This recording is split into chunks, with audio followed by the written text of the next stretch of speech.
Okay, so it's time to change my tyres over. I've got Pirelli MT21s on the front and Dunlop D606 on the rear. I've put over 6,000 Ks on this tyre, and a lot of it has been tarmac, so it's not too bad. Starting to split on the knobs there, as you can see, and she's worn down a fair bit there. But for most of its life on tarmac, you know, that's not too bad. I put the Dunlop D606s on at the same time, and you can see where she's worn there as well, but it's still pretty good though. You can still keep them on. These Pirelli MT21s, I think they're going for about 130 bucks now at the moment, around that. So I thought, well, should I just get another one and keep going? But I thought, no, I'm doing too much tarmac work, so I had these in the shed, which is just the Shinko 705 Trail Masters. So I'll pull these out of the shed, just getting them in the sun to warm up a bit, make it a bit easier to change the tyres.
Okay, finally got the Shinko 705s on, replaced the Pirelli MT21 and the Dunlop D606.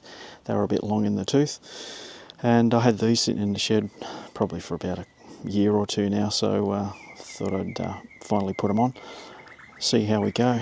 I tell you what, they were hard to get on, they were so tight. I used so much lube on these, and not in a fun way. Had them out in the sun all day. I got them heated up, and it was a challenge getting it on. Even resorted to zip tie method, and even that was a challenge. Other than that, we'll see how we go. Shinko Trail Master 705s.